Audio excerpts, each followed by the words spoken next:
네, 뉴스업 시작하겠습니다. 국가정보자원관리원 화재로 행정 전산망이 멈추는 초유의 사태가 닷새째 계속되고 있습니다. 정보24 등 일부 서비스가 재개됐지만 아직 복구율은 10%를 조금 넘은 수준입니다. 취재기자 한길에서 자세한 내용 알아보겠습니다. 자, 양혜력 기자, 먼저 복구 상황 전해주시죠. 예, 어젯밤 10시 기준 복구된 온라인 행정 서비스는 81개입니다. 중단된 시스템이 모두 647개니까 복구율은 12.5%, 10분의 1을 겨우 넘어선 수준입니다. 정부가 복구에 안간힘을 쏟고는 있지만 사태의 중요성을 생각하면 복구가 더딘 상황입니다. 정부는 시스템 중요도에 따라 1에서 4등급까지 행정 서비스 등급을 매기고 있는데 가장 중요한 1등급은 전체 36개 가운데 55.6%인 20개가 복구됐고 2등급 서비스는 91개 가운데 13개가 복구돼 14.3%의 복구율을 나타내고 있습니다. 행안부는 국민 안전과 재산에 영향을 미치는 시스템을 최우선으로 재가동하며 등급에 따라 우선순위를 두고 복구 중이라고 밝혔습니다. 잠시 뒤 중앙재난안전대책본부 회의가 열리면 밤사이 복구 현황이 추가될 거로 보입니다. 네, 구체적으로 어떤 서비스들이 정상으로 돌아온 건가요? 주민등록 등본 발급 등 일상적으로 자주 활용하는 정부24 서비스가 어제 오전부터 재가동했습니다. 추석 연휴를 앞두고 수요가 급증할 거로 예상됐던 우체국의 우편과 금융 서비스도 복구됐습니다. 재난이 발생했을 때 이를 방송해달라고 요청하는 재난방송 온라인 시스템도 마비된 지 약 50시간 만에 다시 이루어졌습니다. 모바일 신분증 서비스도 복구됐는데 신규 발급이나 재발급은 제한된 상황입니다. 문제는 이번 화재로 불에 모두 타버린 96개 시스템입니다. 바로 재가동하기가 쉽지 않은 상황이라 대구센터의 민관협력형 클라우드로 이전해 복구할 예정입니다.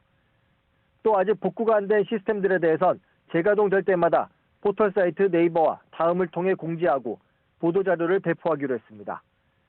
지금까지 행정안전부에서 YTN 양희력입니다. 네, 이번 국가정보자원관리원 화재뿐만 아니라 리튬이온 배터리 화재는 전기 자전거나 스쿠터 등 여러 곳에서 잇따르고 있습니다. 지난 4년간 배터리 화재가 2,400건 넘게 발생했습니다. 최기성 기자입니다. 지난달 서울 마포구 한 아파트에서 불이 나 20대 아들과 60대 어머니가 숨졌습니다. 리튬이온 배터리가 원인으로 추정됐습니다. 추정은 돼요. 전동 스쿠터에 들어가는 배터리 팩이라고 추정은 됩니다.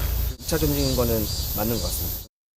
국가정보자원관리원 화재 역시 배터리에서 불이 시작한 것으로 보입니다. 지난 2022년 10월 이른바 카카오 먹통 사태를 빚은 경기도 성남 판교 데이터 센터 화재도 마찬가지입니다. 실제로 소방청 자료를 보면 2021년부터 지난 6월까지 발생한 배터리 화재는 2,400여 건에 달합니다. 화재로 인한 사망자는 7명, 부상자는 125명이었고 재산 피해는 1,300억 원이 넘습니다. 원인별로 보면 전기적 요인이 1,300여 건으로 절반이 넘었습니다. 리튬이온 배터리 화재는 주로 열폭주 현상 때문에 발생합니다. 배터리 내부 온도가 짧은 시간에 최대 1,000도까지 치솟는 현상을 뜻합니다. 한 번 불이 나면 끄기 어려운 특징도 있습니다. 미세하게 균열이 생기면서 양극과 음극이 만나게 되면 저항이 없어지기 때문에 굉장히 빠르게 높은 전류가 흐르게 됩니다. 그렇게 되면서 고열이 발생하게 되는 것이고요. 충전과 방전 과정에서 발생하는 과열이나 외부 충격, 부품 노후 등으로 화재 위험은 더 커집니다. 전문가들은 배터리 안전을 강화하고 원인 규명 시스템을 개선해야 한다고 지적합니다. YTN 최기성입니다. 네, 전해드린 대로 이번 화재가 커진 원인으로 순식간에 1,000도 이상 치솟는 리튬이온 배터리의 열폭주 현상이 지목되고 있습니다. 작은 결함이 순식간에 대형 화재로 번지는 열폭주의 메커니즘을 과학적으로 짚어봤습니다. 고한석 기자입니다.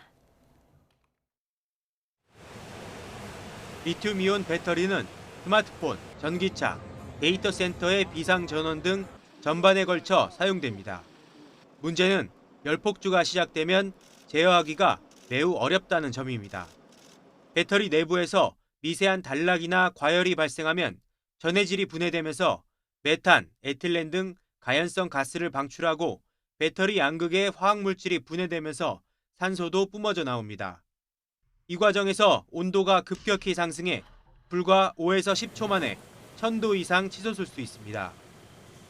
이 열은 배터리셀을 폭발적으로 파괴해 즉각적인 발화로 이어집니다. 외부 불꽃을 꺼도 배터리 내부가 임계 온도인 200도 이하로 냉각되지 않으면 재발화 위험이 큽니다.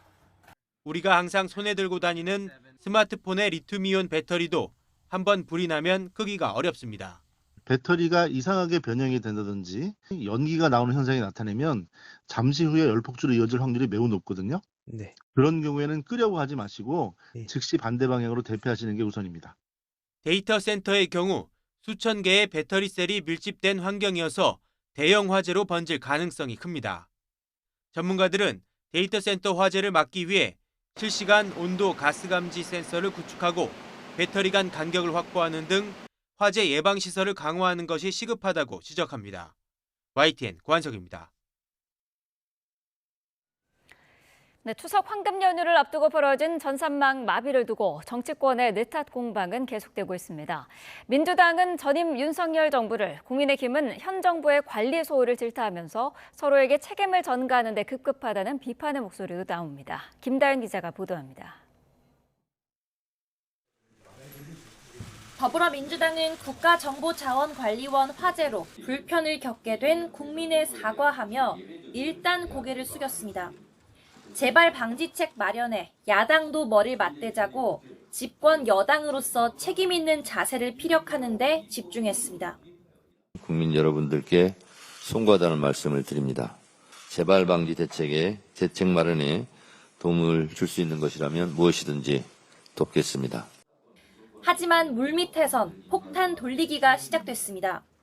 2022년 카카오톡 먹통 사태와 2023년 전산망 마비에도 대책 마련에 손 놓은 전임 정부인 윤석열 정권 탓이라는 겁니다. 지난해 전산망 이중화를 위해 예산 251억 원이 올라왔지만 정부가 새로운 서비스를 이유로 10억 원대로 감액 편성했다고도 주장했습니다. 24년 8월경에 행안부가 갑자기 이제 그 예산을 사용치 않고 16억만 남는데요. 새로운 형태로 이중화 작업을 해보겠다, 통합해서. 국민의힘은 포퓰리즘과 입법 독주를 고리로 반격했습니다. 정부 여당이 민생 쿠폰을 찍어내느라 수십조 원을 쓰는 바람에 정작 국가 안전에 쓸 돈이 없었던 게 아니냐는 겁니다. 국가 재난에도 아랑곳하지 않고 장기 집권을 위한 제도 추진에만 몰두한다는 날선 비판도 빼놓지 않았습니다. 이재명 정권이 사법 파괴와 입법 독재에 몰두하는 사이에 민생에 심각한 구멍이 뚫리고 있습니다. 대처가 잘 이뤄졌다는 여당의 자평엔 국민 안전을 책임지는 행정안전부의 재난 문자 발송이 가장 늦었다며 초동 대응 부실도 문제 삼았습니다. 눈에는 눈, 이에는 이, 2년 전 행정 전산망 마비 사태 때 이상민 전 장관을 몰아세웠던 것처럼 윤호중 장관을 경질하라고 압박하기도 했습니다. 과거 전 정부 탓, 야당 탓, 남의 탓 하지 말고 내 탓이오라 해야 한다며 국민 앞에서 책임 정치를 강조했습니다. 이번 주 수요일 국회 행정안전위원회는 이번 화재 관련 현안 질의를 합니다. 연휴 기간 밥상에 오를 책임론 리스크를 최소화하기 위한 여야의 치열한 공방이 전망됩니다. YTN 김다연입니다. 이재명 대통령이 오늘 부산에서 이시바 시게루 일본 총리와 한일 정상회담을 엽니다. 8월 도쿄 회담 이후 한 달여 만에 두 정상이 또 만나는 건데 대통령실은 셔틀 외교의 정착을 의미한다고 평가했습니다. 강진원 기자의 보도입니다. 지난달 이재명 대통령의 방일 이후 한 달여 만에 이시바 시게루 일본 총리가 한국을 찾습니다. 캐나다와 도쿄에 이어 세 번째 한일 정상회담이 부산에서 개최되는 겁니다. 양자 회담을 위해 방한한 일본 총리가 서울 이외 도시에 가는 건 21년 만입니다. 2004년 7월에 고이즈미 총리가 제주도를 방문해서 노무현 대통령과 정상회담을 가진 이후 21년 만의 일입니다. 부산에서 만난 두 정상은 양국 공통의 숙제인 지방 활성화와 저출생, 고령화 대책 등을 논의합니다. 인공지능 AI와 수소 등 미래 산업 협력 확대 방안도 회담 테이블에 오를 예정입니다. 3,500억 달러 규모 대미 투자 세부안을 놓고 한미가 줄다리기를 벌이는 상황에서 일본 측의 관세 협상 경험 또한 공유될 것으로 보입니다. 격변하는 지정학적인 환경과 무역 질서 속에서 유사한 입장을 가진 이웃이자 협력 파트너로서 한일이 함께 고민하고 대통령실은 이시바 총리의 이번 답방은 한일 간 셔틀 외교의 정착을 의미한다고 설명했습니다. 양국 정상이 수시로 만나 미래지향적 한일 관계를 논의하는 데 공감대가 형성됐다는 겁니다. 형식적으로는 실무 방문이지만 환영과 친교 행사 등에 더 신경 쓰는 이유로 보입니다. 대통령실은 퇴임을 앞둔 이시바 총리가 총리직에서 물러난 뒤에도 일본 정계 중진 의원으로서 한일 관계 발전에 역할을 해줄 거라 기대하는 분위기입니다. YTN 강준원입니다. 경제 속보부터 전해드리겠습니다. 소비가 넉 달 만에 감소한 가운데 생산은 보합, 투자는 줄어든 것으로 나타났습니다. 통계청이 발표한 8월 산업활동 동향에 따르면 소매 판매는 전달보다 2.4% 감소했습니다. 의복 등 준내구재 판매는 늘었지만 음식료품 등 비내구재와 가전제품 등 내구재 판매는 줄었습니다. 전 산업 생산은 관공업에서 생산이 늘었으나 서비스업 등에서 줄며 전달 대비 보합을 기록했습니다. 국가정보자원관리원 화재로 인한 행정전산망 마비 사태가 닷새째 이어지고 있습니다. 복구 작업을 서두르고 있는 정부는 오늘 아침 중앙재난안전대책본부 회의를 열고 현재 상황을 점검했습니다. 현장 연결하겠습니다. 지금까지 총 83개 시스템이 재가동되고 있습니다. 지난 9월 26일 국가정보자원관리원 화재 이후 정부와 관계기관에서 밤낮 없이 최선의 노력을 다 해준 결과라고 봅니다. 그러나 여전히 국민 여러분께서는 큰 불편을 겪고 계시기에 부족함을 절실히 느끼고 있습니다. 정부는 서비스가 완전히 정상화될 때까지 이 민원 현장 접수, 또 납부기한 연기 등 가능한 모든 수단을 활용해서 국민들께 안정적인 정부 서비스를 제공하도록 노력하겠습니다. 무엇보다 중요한 것은 복구의 속도를 높이는 것이므로 속도감 있게 복구를 앞당길 수 있도록 최선의 노력을 다하겠습니다. 아울러 이번 화재와 관련해서 사고와 관련해서 이 정부 서비스가 중단된 647개 시스템에 대해 국민 여러분께 전부 오늘 공개하겠습니다.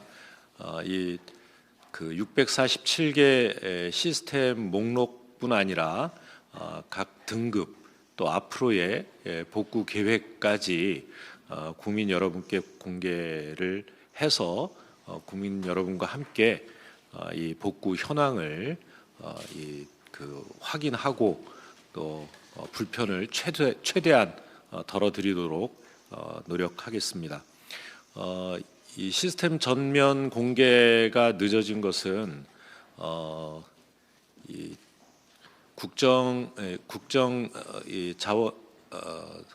자원관리원의 이 엔탑스라는 이제 그 전산 시스템이 이번 화재 사고로 함께 소실이 됐습니다.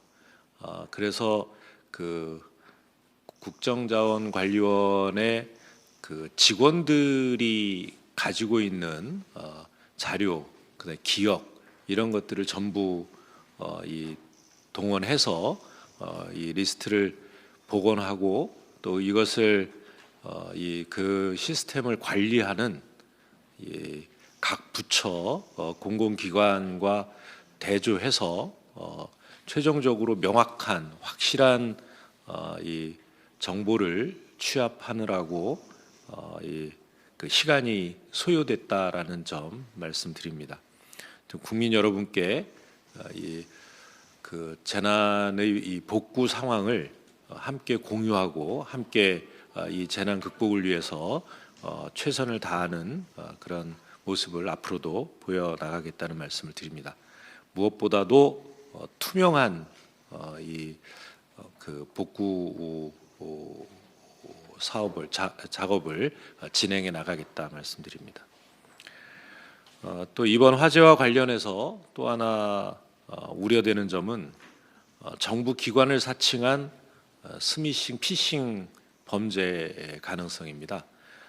국민 여러분께서는 이러한 범죄로 피해가 발생하지 않도록 각별히 유의해 주시길 바라고, 또 경찰청과 금융당국 등 관계기관에서도 긴밀히 협력해서 범죄 차단과 피해 예방 활동을 강화해 주시기 바랍니다.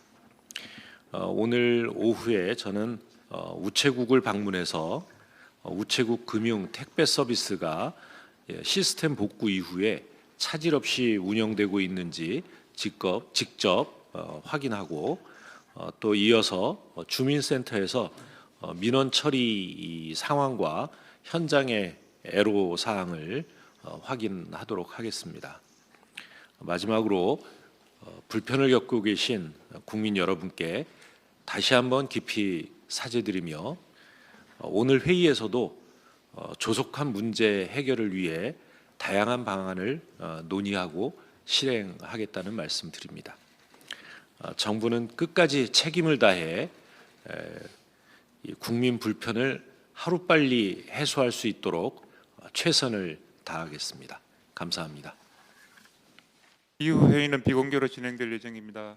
네, 윤호중 행안부 장관이 정부 전산망 복구 현황에 대해서 브리핑을 했습니다. 복구 과정에 대한 투명성을 강조했는데요. 중단된 647개 시스템에 대해서 목록과 등급, 복구 계획까지 모두 투명하게 공개하겠다라고 강조했습니다. 그리고 정부 기관에 사칭한 스미싱과 피싱 범죄 가능성이 있다며 주의를 당부했습니다. 자세한 회의 내용은 곧 다시 전해드리겠습니다. 다음 소식입니다. 이재명 대통령의 최측근이자 그림자 실세로 불리는 김현지 총무비서관이 부속실장으로 자리를 옮겼습니다. 국정감사 출석 논란이 일자 보직이 변경된 건데, 보수 야당에서는 최고 존엄이나 V0라는 말로 맹폭에 나섰습니다. 조은지 기자입니다. 그림자 실세로 불리는 대통령실 김현지 총무비서관의 국정감사 증인 채택을 두고 여야는 고성으로 충돌했습니다. 왜 국민의힘이 정쟁거리로 삼으려고 하는데 우리가 그걸 협조합니까? 무서워서 안 부르겠습니까? 두려워서 안 불러요? 그런 게 어디 있습니까? 다 부를 수 있지. 우리 김현지 비서관은 존엄입니까? 절대 불러서는 안 되는 존엄한 존재입니까? 14대 국회부터 빠진 적 없는 총무비서관의 국회 출석이 보류된 건데, 그로부터 나흘 뒤 대통령실은 돌연 조직 개편을 단행했습니다. 김현지 총무비서관은 대통령을 가장 가까이서 보좌하는 부속실장으로 자리를 옮겼습니다. 후임은 윤기천 제2부속실장이 맡고, 기존 김남준 부속실장은 대통령의 입으로 강유정 대변인과 업무를 분담합니다. 대통령실은 국정감사와 무관한 인사다, 규정대로 국회가 결정하면 나간다는 게 김현지 부속실장의 입장이라고 전했습니다. 이른바 만사 현통 논란이 불식되길 기대하는 눈치인데, 하지만 부속실장은 국회에 출석한 전례가 없는 탓에 뒷말은 더 무성해졌습니다. 국민의힘은 최고 존엄 한 명을 보호하기 위한 연쇄 이동이라며 대체 얼마나 감추고 숨길 게 많은 거냐고 목소리를 높였습니다. 그림자 대통령이 전 국민 앞에 드러나는 것이 두려운 것입니까? 무엇을 감춰야 하는 것인지. 개혁신당 이준석 대표는 대법원장은 국회로 부르면서 행정부 실세는 이를 피하려 보직까지 바꾸는 정부 여당의 이중적 모습이라면서 또 다른 V0의 출현을 알리는 서막이라고 비판했습니다. 민주당은 대통령실 인사가 국회 때문에 이루어지진 않는다면서도 출석 필요성이 있는지 반문했습니다. 살림살이를 총괄하는 실무자인 총무비서관을 필요에 의해서 부르려고 했는데, 보직 이동한 그 총무비서관을 부른다는 것은 여권에선 강훈식 비서실장의 영향력이 더 커질 거라는 관측도 나왔습니다. YTN 조은지입니다. 더불어민주당과 정부가 당정 협의를 열고 배임죄 폐지 등을 포함한 경제형벌 합리화 방안을 논의합니다. 현장으로 가보겠습니다. 부총리이십니다. 예, 김병기 원내대표님, 한정혜 정책위 의장님, 권칠성 경제형벌 민사책임 합리화 TF 단장님을 비롯한 여러 의원님 여러분, 바쁘신 와중에도 소중한 자리를 마련해 주셔서 감사드립니다. 새 정부 들어서서 당정이 한 마음으로 총력을 기울인 결과 어려운 대외 여건 속에서도 소비가 회복되는 등 민생 경제의 온기가 돌고 있습니다. 정부는 이러한 경제 회복 흐름이 경제 활력으로 이어질 수 있도록 기업하려는 의욕 고취에 대한 걸림돌을 해결하는 데 노력도 추진하고자 합니다. 이런 차원에서 오늘 경제회복 형벌 합리화 1차 방안을 논의하고 여러 의원님들의 고견을 듣고자 합니다. 그간 우리 경제 현장에서는 과도한 경제 형벌이 민간의 창의적인 경제 활동을 제약한다는 우려가 꾸준히 제기되어 왔습니다.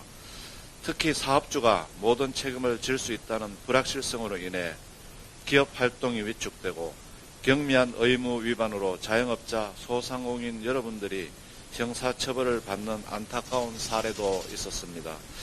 이에 당정은 힘을 모아 경제 형벌 중 시급히 개선이 필요한 110개 형벌 규정을 우선 개선하기로 하였습니다.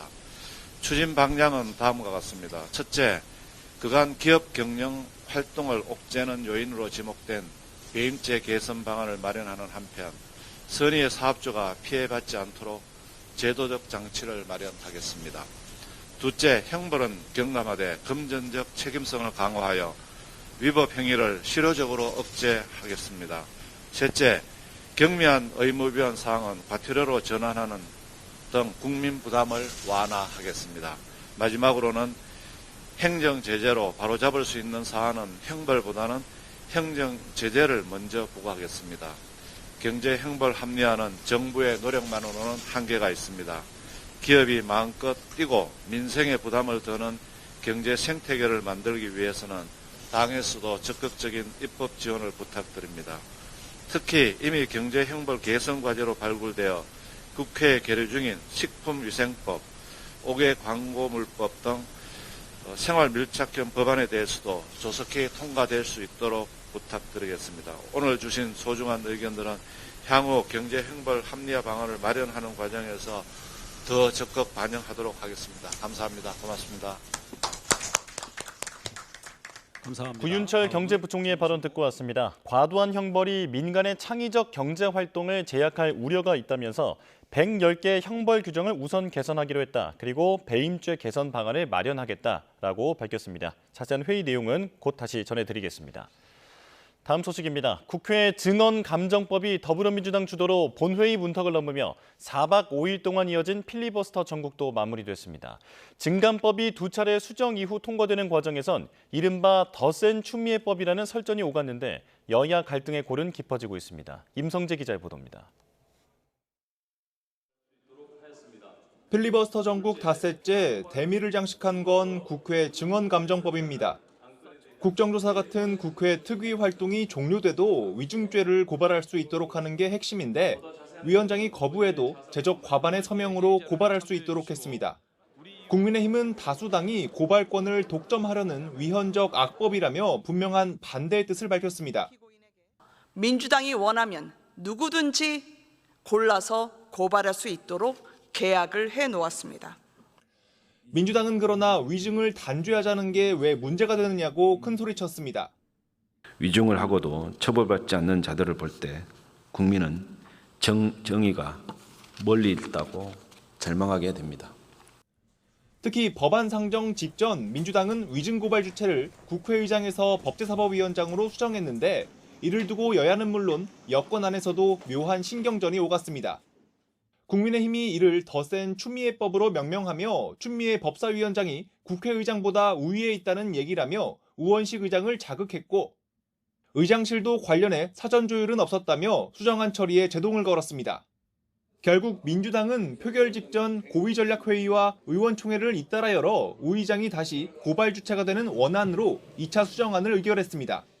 재석 176인 중 찬성 175인 기권 1인으로서 가결되었음을 선포합니다. 검찰청 폐지를 골자로 한 정부조직법 개정안부터 필리버스터 전국은 이렇게 마침표를 찍었습니다. 하지만 민주당은 당장 목요일 또 본회의를 열어 비쟁점 법안 69건도 처리한다고 나섰고 국민의힘은 이들 법안에도 필리버스터를 벼르고 있어 남은 일정도 순탄치 않을 것으로 보입니다. 이재명 정부 첫 정기국회가 연일 소모적인 정쟁으로 얼룩지고 있습니다. 이런 분위기대로라면 추석 연휴 직후 펼쳐질 국정감사 전국도 이 파행의 연속이 될 거란 우려 섞인 전망이 나옵니다. YTN 임성재입니다. 더불어민주당이 당사자의 불출석 통보에도 오늘로 예정된 조희대 대법원장 청문회를 강행하고 다음 달에는 대법원을 찾아가 국정감사도 진행하겠다고 예고했습니다. 반헌법적 폭거라며 반발한 국민의힘은 여당의 저희가 이재명 대통령 살리기 아니냐고 꼬집었습니다. 강민경 기자가 정리했습니다. 당사자인 조희대 대법원장의 지기현 판사 그리고 한덕수 전 국무총리까지 민주당은 벼르던 인물들 대다수가 대법원장 대선 개입 의혹 청문회 불출석 사유서를 제출하자 사법부만 하늘 위에 사냐며 거친 비판을 쏟아냈습니다. 삼권 분립을 내세운 조 대법원장 항변에는 비리 의혹의 방패로 사법 독립을 운운하는 궤변이라고 평가절하했습니다. 판사는 무오류의 신입니까? 판사는 밥 안 먹습니까? 이슬만 먹고 삽니까? 맹탕 청문회가 될 거란 우려를 의식한 듯 내부 회의를 거치긴 했지만 민주당은 결국 청문회를 강행하기로 뜻을 모았습니다. 켜켜이 쌓인 사법부 문제를 조명하는 데 집중하겠다는 건데 같은 맥락에서 다음 달 15일 대법원을 직접 찾아가는 국정감사 일정도 추가하겠다고 예고했습니다. 불출석 통보를 고리로 조 대법원장을 향한 압박 수위를 높이겠다는 의도로 보입니다. 무산된 청문회를 대신할 수 있는 수준의 그런 국정감사를 할 것이다. 국민의힘은 민주당이 조폭식 협박을 서슴지 않으며 사법 장악을 시도한다고 비판의 목소리를 높였습니다. 당사자가 공개 부인한 한덕수 전 총리와의 비밀 회동설, 즉 지라시를 명분으로 사법부 수장을 소환하겠다는 구상 자체가 마녀 사냥이라는 겁니다. 사법부를 굴복시키고 권력을 연장하려는 사법 인질극에 불과합니다. 그 배경에는 유죄 취지 파기환송을 받아든 이재명 대통령의 꼬리표를 떼주려는 의도가 있는 것 아니냐고 꼬집기도 했습니다. 대통령 한 사람의 범죄를 세탁하기 위해서 저는 이것이 바로 내란이라고 생각합니다. 대법원장 없는 대법원장 청문회를 강행하는 민주당은 다음 주로 예정됐던 사법개혁안 발표 날짜는 추석 연휴 이후로 미뤘습니다. 국가정보자원관리원 화제를 이유로 들었지만 당내에서도 사법부 때리기가 과도하다는 신중론이 나오는 만큼 역풍을 고려한 완급 조절이란 해석이 나옵니다. YTN 강민경입니다. 네, 전국 상황 좀 더 자세히 짚어보겠습니다. 박성민 전 더불어민주당 최고위원, 송영훈 전 국민의힘 대변인과 함께합니다. 어서 오십시오. 자, 오늘 조희대 대법원장의 청문회가 열리는 날입니다. 조 대법원장이 출석하지 않겠다 이런 의견서를 냈는데 민주당은 일단 예정된 청문회는 그대로 하겠다는 입장인 거죠? 네, 맞습니다. 일단 뭐 말씀 주신 대로 사실 당사자들이 나오지 않는 청문회이기 때문에 네. 중요한 내용이 오가기는 좀 어려울 것으로 보이지만 의원들이 그럼에도 의사진행 발언을 할 수가 있는 회의의 환경이기 때문에 네. 돌아가면서 뭐 여러 이야기를 할 것으로 생각이 되는데요. 아무래도 결국에 이번 청문회를 열고자 했던 목적은 이 사법 불신을 해소하고자 그리고 그동안 제기됐던 조희대 대법원장에 대한 정치적 편향성 논란을 해소하기 위함도 있었기 때문에 아마 그런 부분들에 대해서 문제 제기를 조희대 대법원장이라는 당사자가 없이도 국민들께 전달하고자 하는 취지가 있는 것으로 보이고요. 사실 이번 청문회 과정은 어느 정도는 형식적일 수밖에 없겠지만 네. 이 추후에 예정되어 있는 국정감사에서 청문회를 대신할 수 있을 정도의 국정감사를 하겠다라고 밝혔기 때문에 그 부분을 좀 더 지켜봐 주시면 될 것 같습니다. 네, 조희대 대법원장뿐만 아니라 한덕수 전 총리, 또 지기현 판사, 주요 증인들이 줄줄이 이제 불출석을 하는데 맹탕 청문회를 지난 5월에 이어서 또 하느냐 이런 비판의 목소리도 있거든요. 그렇습니다. 그런데 대법관과 법관들은 안 나오는 게 맞죠. 왜냐하면 네. 이런 청문회 시도 자체가 애초에 반헌법적인 것이기 때문입니다. 크게 네 가지를 짚어볼 수 있는데요. 첫 번째, 이번 청문회는 아무런 근거 없이 대법원장을 조리돌림하는 것이 그 근본적인 의도라고 보여집니다. 이른바 사인회동설이라고 하는 것이 아무런 근거가 없지 않습니까? 민주당에서 사법불신 해소를 말씀하시는데 그 근거 없는 사인회동설에 대해서 제보자가 누군지를 밝히면 자연스럽게 해결될 문제다라는 말씀을 드리고요. 네. 두 번째로 이런 조리돌림을 시도하는 근본에는 대법원 전원합의체 판결에 대한 불복이 있습니다. 그런데 이 사건은 심지어 아직 파기환송심이 끝나지도 않았어요. 그러니까 엄연히 진행 중인 사건이라고 볼 수 있습니다. 그것에 대해서 합의 과정을 공개하라라고 하는 것은 기본적으로 법원조직법 위반이에요. 법원조직법 65조에는 심판의 합의는 공개하지 아니한다라고 명시되어 있습니다. 네. 그다음에 이재명 대통령 본인이 여전히 엄연히 형사 피고인이고 더 나아가서 그 배우자인 김혜경 여사도 대법원에서 지금 상고심 계류 중에 있는 피고인이라는 사실을 우리가 잊어서는 안 됩니다. 그래서 이런 형태로 지금 권력이 대법원장과 대법관과 법관들을 출석시켜서 재판의 과정을 따져 묻겠다라고 하는 것은 사법권 독립을 크게 흔드는 반헌법적인 청문회이기 때문에 애초에 불출석하는 것이 맞고 네. 그것은 맹탕 청문회가 아니라 이런 청문회 시도 자체가 없어야 되는 것이다라는 말씀을 드립니다. 근데 이게 재판 결과에 대한 해명을 요구하는 것은 아니라는 것은 잘 아실 것이고 어쨌든 과정에 대해서 과연 그동안 대법원에서 고수해왔던 절차를 제대로 지켰나 정도는 충분히 물어볼 수 있다고 생각을 합니다. 네. 그러니까 지금 보면 지난 24일에 국회에 출석한 천대엽 처장이 이렇게 이야기를 했어요. 당시 이 사건 전원 합의체 회부하는 것을 이제 대법관들이 전원 검토 끝에 결정을 했다라고 이야기를 했는데 사실 이게 법원조직법상을 보면 사건을 먼저 소부에 배당한 뒤에 소부에서 의견이 일치하지 않았을 때 전합으로 넘기는 그런 절차가 있는 거거든요. 근데 또 이게 대법원 내에서도 뭔가 해명이 엇갈리는 게 이번에 24일 국회에 출석해선 천 처장이 이렇게 이야기를 했지만 지난 4월 22일 당일에는 이재명 후보 쪽에 상고심 답변서를 제출받은 직후에 대법원 2부에 먼저 배당을 했고 그 뒤에 조희대 대법원장이 직접 이 결정을 해서 전합에 회부를 했다. 이렇게 얘기를 하거든요. 그러니까 이런 과정들, 그 뒤에 전원합의체가 굉장히 이례적으로 한 사건에 집중돼서 열렸던 것들도 그렇고 이게 선례를 따져보거나 절차를 따져보거나 그동안 전원합의체에 회부되고 전원합의체가 진행됐던 그런 일들을 봤을 때 과연 이게 이재명 대통령의 재판에만 이렇게 했던 것 아니냐. 그러니까 이 과정에 대한 의구심은 분명히 있었다라는 거죠. 이 부분에 대해서 저는 묻고자 했을 거라고 봅니다. 완전히 틀린 말씀을 세 가지를 하고 계신데요. 법원조직법 65조 제가 아까 말씀드렸습니다. 심판의 합의는 비공개한다라고 하는 것인데 그것은 판결을 한 뒤에라도 일절 과정을 공개하면 안 되는 겁니다. 2012년에 이정열 전 부장판사가 과거에 그 석궁 테러 사건 있죠? 부러진 화살이라고 하는 영화를 만들었던 네. 그 사건의 합의 과정을 법원 내부 게시판에 공개했다가 정직 6개월의 중징계를 당한 적이 있습니다. 과정을 공개하지 않는 것은 그만큼 재판 독립에 있어서 핵심적인 요소입니다. 두 번째로 사건 배당 말씀하시는데요.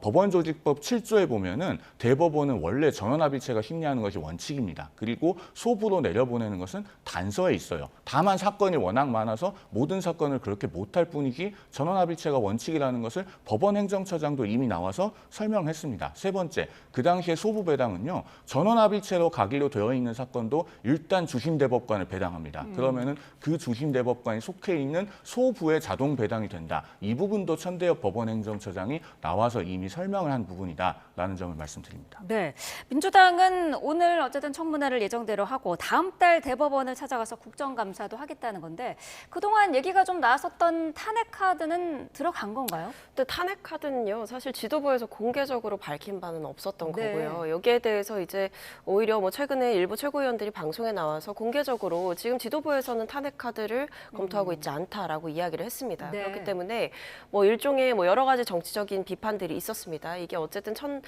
지금 상황에서 이 대법원장이 조희대 대법원장이 이 부분에 대해서 어느 정도의 결자 해지를 해야 되는 것 아니냐라는 비판이라든지 아니면 결자 해지를 하는 그 본인의 거취와 관련한 것 이외에도 내용적으로 무언가를 좀 제대로 내놓아야 되는 것 아니냐. 네. 혹은 뭐 사법불신에 대해서 어느 정도 국민들의 우려를 최소한 해소할 수 있는 방안과 혹은 이제 그동안 뭐 제기되었던 정치적 편향성 문제에 대해서 일말의 유감이라도 좀 표명해야 되는 것 아니냐. 어떤 최소한의 입장 표명을 요구를 했던 것인데요. 여기에 대해서 오히려 뭐 지금 보면 뭐 법원과 관련한 개혁 사안들을 두고 이 사법부가 참여를 해야 된다. 이 정도의 입장이 강경하게 나왔었기 때문에 네. 아마 조희대 대법원장이 사법부의 수장으로서 좀 더 명확하고 구체적인 더 나아간 입장을 밝혀주길 바란다라는 부분에 대해서 요구를 한 것으로 보입니다. 네. 여기에 대해서 입장 표명을 하라는 것은요. 대법원이 결국 하급심에 간섭하라는 겁니다. 전원합의체가 유죄 취지로 파기환송을 해서 사건을 내려보냈지만 아직 안 끝났다고 아까 말씀드렸잖아요. 그 상태에서 절차상 아무런 잘못이 없는데도 어떤 유감 표명을 한다. 그것은 하급심의 결론을 일정한 방향으로 유도하는 거예요. 그러면은 민주당 소속 대통령이 아직도 피고인으로 있으면서 그 사건이 안 끝나는데 의회 권력을 동원해서 대법원에 자꾸 유감 표명해라 이렇게 하는 것 자체가 재판 독립을 뒤흔드는 부당한 압력입니다.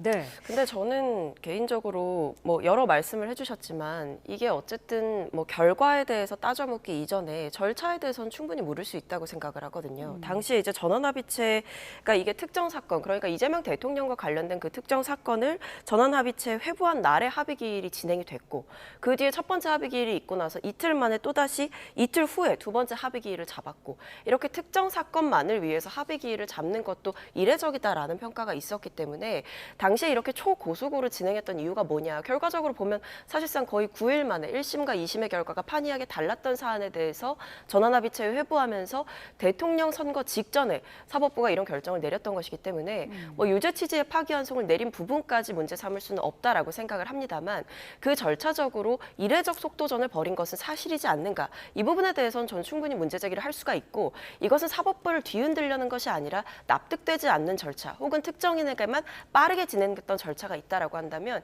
이 부분에 대해서는 왜 이런 일이 벌어진 것인지에 대해서는 충분히 따져 물을 수 있다고 생각합니다. 초고속으로 진행된 이유를 우리 모두가 알고 있죠. 왜냐하면 6개월 안에 끝났어야 될 이재명 당시 민주당 대표의 선거법 재판이 1심이 799일이나 걸렸기 때문입니다. 그렇게 해서 지지난 대선에서의 허위사실 공표가 대선이 목전에 있는데도 최종적인 결론이 가려지지 않았어요. 그렇기 때문에 대법원은 당시에 사법자원을 총동원해서 가장 우선적인 문제를 분명하게 정리해 줄 필요가 있었던 겁니다. 그리고 그 절차가 정말 무리하거나 위법하거나 부당한 것이었다면 대법원 전원합의체의 나머지 대법관들이 평의에 나가지도 않았을 것이고 의견을 밝히지도 않았을 것이고 판결서에 도장을 찍지도 않았을 겁니다. 대법원 전체가 한 재판에 대해서 이렇게 끝까지 문제 삼고 보복을 하려고 하는 것이야말로 재판 독립을 뒤흔드는 것이다. 다시 한번 말씀드립니다. 네, 민주당에서 계속 밝혀야 한다는 부분 그리고 지금 국민의힘과 조희대 대법원장이 사법 독립에 반한다라는 부분에 대해서 지금 저희 스튜디오 안에서도 계속 열띤 토론을 벌이고 계신데 지금 이런 가운데 민주당이 원래는 다음 주쯤으로 예정이 돼 있었던 사법개혁안 발표를 좀 미뤘습니다. 추석 이후로 미뤘는데 어떤 이유가 있었을까요? 그러니까 아무래도 지금 사실 화제 상태가 제일 큰 것 같고요. 왜냐하면 이제 뭐 조희대 청문회도 계속 진행이 된다라는 결론을 내릴 때도 뭐 일각에서는 사실 지금 화재 사태도 있고 하니까 좀 미뤄질 수도 있지 않겠느냐 혹은 취소할 수도 있지 않겠느냐 이런 예측이나 의견도 좀 있었던 것으로 알고 있습니다. 근데 그럼에도 이게 그냥 진행이 되는 것으로 청문회 같은 경우에는 진행이 되는 것으로 얘기가 됐고 이 사법개혁안 같은 경우에는 워낙에 이제 굵직한 개혁안이다 보니까 지금 뭐 이런 국가적인 재난 사태에서 그리고 지금 이 부분을 사실은 아직 수습이 마무리가 안 됐잖아요. 그러니까 시스템이 다 정상화가 된 상황도 아니고 국민들께서 일상으로 완전히 돌아갈 수 있는 그런 정보적인 상황이 아니기 때문에 이런 부분들을 충분히 고려하면서 시점을 그리고 속도를 좀 조절을 하겠다라는 취지를 읽힙니다. 네, 국정자원의 화재의 수습을 위한 것이다라는 게 이제 이유였는데 일부에서는 이거 사법부 때리기에 대한 역풍을 고려해서 완급 조절하는 거 아니냐 이런 의견도 있더라고요. 이런 것을 지금 발표하면 민주당 스스로도 추석 민심이 감당이 안 될 겁니다. 사법 개혁이라고 해서 개혁이라고 하는 단어를 붙이지만 사실은 검찰 개혁의 본질이 검찰 폐지 또는 검찰 해체이듯이 이 민주당이 사법 개혁이라고 주장하는 것의 본질도 대법관 우겨넣기입니다. 결국에는 대법관을 14명에서 26명으로 늘려서 12명을 더 우겨 넣겠다는 것 아닙니까? 미국에서 루스벨트 대통령이 시도했던 코트 패킹 같은 것이죠. 그걸 왜 하려고 하는지 이제는 국민들께서 대부분 많이 알고 계십니다. 결국에는 언젠가는 다시 재판을 받아야 되는 이재명 대통령의 피고인인 사건들, 그 상고심을 담당할 대법관들을 더 많이 밀어넣어 놓겠다는 것이죠. 이런 것을 추석 전에 하면은 그 민심이 감당이 안 될 겁니다. 그리고 오늘 아침 조간 보도들을 보니까요, 민주당에서 4심제에 해당하는 이른바 재판헌법소원을 도입한다라고 하는 얘기가 있어요. 이걸 하게 되면은 헌법재판소도 마비가 될 겁니다. 왜냐하면은 우리나라 대법원은 2023년 기준으로 1년에 본안 사건을 39,600건 정도 처리했습니다. 그런데 헌법재판소는 1988년 9월에 문을 열어서 올해 8월까지 37년간 52,776건밖에 처리를 못했거든요. 그러면은 그 많은 대법원 사건들이 대법원이 끝나고 나서 불복하는 사람들이 다 헌법재판소로 가면 대법원은 권위를 잃고 헌재는 마비됩니다. 이런 것을 우리가 사법개혁이라고 불러서는 안 된다라는 말씀까지 드리겠습니다. 네, 어제 증언감정법이 국회를 통과를 했습니다. 고발 주체를 법사위원장으로 바꿨다가 다시 국회의장으로 재수정을 했거든요. 야당의 비판도 있었고 의원식 국회의장도 좀 제동을 걸었던 것 같더라고요. 그러니까 이게 결국에는 핵심은 이제 국정조사라든지 이렇게 국회 특위에 나와가지고 위증을 했던 것이 밝혀지면 이 그 당사자들을 고발하는 건데 네. 그 고발의 주체가 처음에는 이제 국회 대표로서 고발을 하는 것이기 때문에 국회의장으로 되어 있었던 것 같고요. 근데 이 국회의장이 사실 이제 어떻게 보면 고발을 하는 주체가 되는 것이 격에 맞느냐 뭐 이런 비판도 있었던 것 같고 네. 혹은 의장에게 가는 어떤 부담을 좀 덜어주는 것이 맞지 않느냐라는 의견이 있었던 것 같습니다. 그래서 이제 그 과정에서 법사위원장으로 좀 바뀌었고 사실 법사위원장뿐만 아니라 이제 그 법사위 위원들이 이제 과반 이상으로 연설을 하게 되면 고발을 할 수 있는 주체가 부여가 되는 주체권이 부여가 되는 이런 제도였는데 이 부분에 대해서 특정 상임위가 어떻게 보면 일종의 상원 역할을 하게 되는 것에 대한 문제 제기가 있었던 것이고 네. 그 외에도 어쨌든 국회 대표자로서 국회를 대리해서 국회에서 국민들 앞에 위증을 한 사람을 고발한다라고 하는 것은 사실상 주체는 국회 대표인 국회의장이 맞다라는 취지의 반발과 여러 의견 제시가 있었던 걸로 보여서 네. 결과적으로 보면 이제 뭐 고위 전략회의를 통해서 그리고 의원총회를 거쳐서 재수정안이 발의가 됐고 결국에는 국회의장이 고발하는 주체로 정리가 됐습니다. 네, 국민의힘은 이 민주당의 첫 수정안을 더 센 추미애법이라고 이제 반발을 했었는데 원안대로 통과된 부분은 괜찮을까요?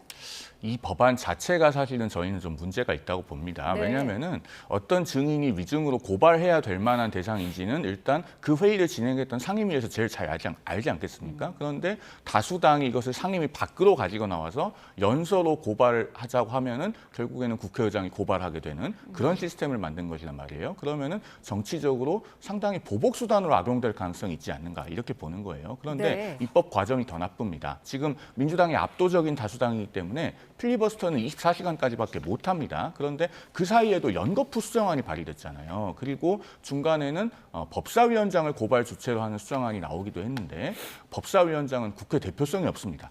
국회의장이 국회를 대표하면 대표했지 법사위원장이 어째서 고발 주체가 될 수 있는지에 대해서 사실 납득할 만한 설명은 없었어요. 아무리 다수당이 독주하는 그런 국회라고 해도 이렇게 입법을 졸속으로 해서는 안 되는 겁니다. 네, 4박 5일간 펼쳐진 필리버스터 전국도 일단은 마무리가 됐습니다. 근데 민주당의 김병희 원내대표가 형식적인 필리버스터 남발은 더 안 된다면서 관련법을 준비하겠다고 밝혔는데 법조인이니까 한번 여쭤볼게요. 어떤 법안을 낼 수가 있을까요? 관련해서요. 아마도 그렇다면 무제한 토론의 시간을 축소한다든가 네. 혹은 뭐 무제한 토론의 요건을 더 엄격하게 해서 쉽게 시도하지 못하는 형태의 그런 입법 시도가 있지 않겠는가 보여지는데 네. 그렇게 하면은 대한민국 국회는 그야말로 이틀막 국회가 되는 거죠. 지금 소수 야당이 할 수 있는 게 없어서 필리버스터로 반대 토론을 해도 만 하루를 넘지 못한다고 말씀드렸습니다. 네. 그런데 78년 만에 검찰이 폐지되는데 하루밖에 반대 토론을 못했어요. 그런데 그 하루도 길어서 만약에 더 단축한다 혹은 못하게 하겠다라고 하면 그것은 이미 민주주의 국회가 아닌 겁니다. 명칭이 민주당이잖아요. 그러면은 그런 입법 시도는 꿈에도 꿔서는 안 될 것이다라는 말씀을 좀 드려야 되겠습니다. 네, 이틀막 국회가 될 거다라고 하셨는데요. 글쎄요, 뭐 일단 법안을 어떻게 내실지 혹은 뭐 이게 법안으로 해결을 하시겠다는 건지 뭐 이건 좀 지켜봐야 될 것 같은데 네. 근데 국민의힘은 지금 뭐 비쟁점 법안에까지도 필리버스터를 하겠다라는 입장이고 사실 저는 이 증언감정법 개정안에 대해서도 그러니까 왜 했는지를 잘 모르겠어요. 그러니까 예를 들면 국회에 나와서 위증을 한 사람을 고발할 수 있게 되는 게 뭐가 나쁜 건지 저는 이해가 잘 되지는 않더라고요. 왜냐하면 예를 들면 이제 한덕수 전 총리가 국회에 나와서 계엄 포고문 나는 본 적 없다라고 했는데 지금 수사를 통해서 드러나고 있는 것은 계엄 포고문을 본인의 뭐 정신 차려보니 여기에 있었다라고 했지만 양복 주머니에 있었다라고 했지만 직접 그것을 챙기는 CCTV 화면까지 확보됐고 됐고 심지어는 사후에 이 불법적인 계엄 선포의 요건을 정당화하기 위해서 사후 계엄 선포문을 작성하고 심지어 그것을 폐기하는 과정에 직접적으로 관여한 인사란 말이에요. 그러니까 이런 식으로 어떻게 보면 수사 과정에서 그리고 특검에 출석해서는 또 완전히 180도 다른 진술을 했는데 국회에서는 당시에 국민들 보는 앞에서는 사실상 모르쇠로 일관을 했단 말입니다. 그러니까 이런 부분이 드러났다라고 한다면 저는 이 위증에 대해서는 분명히 국회가 국민을 대리해서 어떻게 보면 또 책임을 물을 수 있다 이런 생각이 드는데 이런 법안들뿐만 아니라 사실은 지금 이제 국민의힘의 전략을 보면 투트랙인 거잖아요. 장외투쟁도 열심히 하고 지금 국회 안에서는 필리버스터도 열심히 하겠다 이렇게 하는 것인데 사실 지금 장외투쟁에서 어떤 유의미한 이야기들이 오가는지 그리고 필리버스터를 통해서 지금 여러 가지 메시지를 발신하고 있고 여러 의원들이 노력하고 있겠지만 비쟁점 법안에까지 필리버스터를 검토하겠다라고 하는 것은 필리버스터의 본 취지를 훼손하는 것이 아닌가 이런 생각이 듭니다. 네. 자, 다음 이슈로 좀 넘어가겠습니다. 어제 대통령실이 조직 개편을 단행을 했습니다.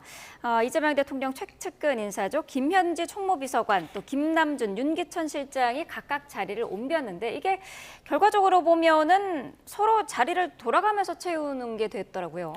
내부 이제 순환이 좀 이뤄진 거죠. 네. 네, 사실 이런 경우들은 있습니다. 왜냐하면은 상황실장을 하시다가 경제안보 비서관으로 이렇게 보직이 이동되는 경우도 있고, 네. 그다음에 청와대 내에서 이제 업무를 하시다가 다른 곳으로 이제 가시는 경우도 있고, 그래서 보면 어쨌든 이제 지근거리에서 대통령을 보좌했던 핵심 인사들이 또 다른 방식으로 이제 역할을 맡았다 이렇게 볼 수가 있을 것 같은데요. 네. 대통령실의 살림살이라든지 3급 이상의 인사를 책임졌던 총무비서관의 역할에서 1부속실장으로 간다라고 하는 것은 사실상 이제 대통령에 대한 직접적인 보좌를 하게 됨을 의미를 하는 것이고요. 그다음에 이제 이 부속실장으로서 대통령 배우자의 여러 가지 일정이나 행사, 메시지 이런 부분들을 전담했던 인사가 이제 총무비서관으로 간다라는 것은 이제 청와대 내에 총괄적인 어떤 살림살이를 챙기겠다 이런 것이고 네. 지금 또 눈여겨봐야 될 게 공동 대변인 체제입니다. 그래서 이제 브리핑 양도 더 많아진다라고 대통령실에서 예고를 하고 있고 더욱더 어떤 국민들과 소통의 폭을 늘리겠다라고 하고 있고요. 사실 지금 이분들 외에도 좀 주목해 봐야 될 게 원래는 이제 홍보수석실 산하에 있던 디지털 홍보 비서관실이 이제 비서실장 직속으로 가고 이런 것들도 눈여겨볼 만한 거거든요. 네. 비서실장이 직접 어떤 특정 업무들을 챙기겠다라고 하는 거, 그리고 홍보 단위를 책임지고 있는 그 비서관실들이 통합된다라고 하는 거, 이런 부분들은 사실 내부에서 어느 정도 이런 개편을 좀 계획하고 있었던 거 아닌가를 유추해볼 만합니다. 네. 그런데 이게 지금 왜 이런 시점이냐라는 부분에 대해서 김현지 총무비서관에 대한 국감 증인 출석 공방이 며칠째 이어지고 있지 않았습니까? 이런 가운데 이런 인사이동이 이루어져서 국민의힘은 여기에 집중하고 있는 것 같아요. 그렇죠. 그리고 국민의힘만 집중하고 있는 것이 아니고 국민들께서도 이 인사를 굉장히 집중해서 보고 계실 겁니다. 이런 전례 없는 형태의 인사를 보시면서 김현지 전 총무비서관에 대해서 안 오는 건지 못 오는 건지 국감에 오지 않는 사람이라고 생각하고 계셨던 국민들께서 이제는 정말 못 오는 확실한 이유가 있구나라고 생각을 하실 거예요. 정말로 국민들께 그런 의심을 받고 싶지 않았으면 적어도 이런 인사를 김현지 비서관을 국감에 출석시킨 다음에 그 이후에 했으면 조금이라도 납득이 됐을 겁니다. 그리고 이 인사가 대변인 보강 때문이라고 하는 것을 있는 그대로 믿기가 어려운 것이 강효정 대통령실 대변인이 그동안에 많은 잘못을 했죠. 특히나 한미 정상회담 이후에 합의문이 필요 없을 정도로 잘된 회담이라고 했는데 그 브리핑은 우리 국민만 보는 게 아니고요. 미국도 체크를 합니다. 상대국도 보는 거예요. 우리도 네. 캐롤라인 레빗 백악관 대변인이 어떤 브리핑을 했는지 다 체크를 하고 보도도 하잖아요. 미국도 마찬가지입니다. 그러면은 그 정상회담의 경과와 브리핑이 과연 실체가 부합하는 것이었는가, 그리고 우리 국익에 도움이 되는 것이었는가, 많은 의문을 제기하지 않을 수 없어요. 그러면은 대변인의 역량이 부족하면 교체를 해야 되는 겁니다. 네. 복수 대변인 시스템으로 가면은 오히려 그 안에서 조율하기가 힘들고 갈등이 생길 수가 있어요. 과거 정부에서 복수 대변인 체제를 했을 때도 순방을 누가 수행하느냐 이런 것 등등해서 많은 문제들이 있었습니다. 그러면은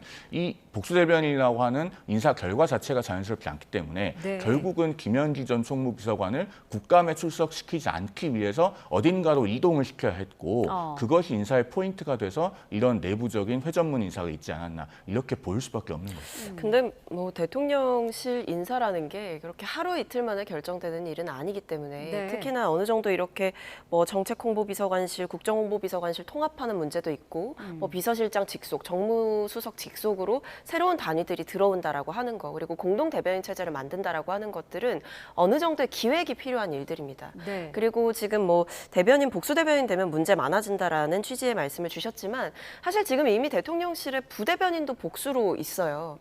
부대변인이 두 분이시거든요. 전은수 대변인과 안기령 부대변인 이렇게 두 분이신데 어쨌든 지금 부대변인 체제에서도 잘 굴러가고 있고 뭐 예를 네. 들면 한쪽이 이제 순방을 챙기게 되면 한쪽이 남아서 이제 국내 언론들을 상대를 한다든지 이런 식의 역할 분담들은 충분히 내부에서 조율할 수 있는 문제이고 제가 말씀드리고 싶은 것은 이것이 지금 이미 대통령실에서 김현지 그 이제 신임 부속실장에 대해서 본인은 국회에서 결정하면 출석하겠다라는 입장이다라는 것은 분명하게 출석 의사를 밝힌 것이고요.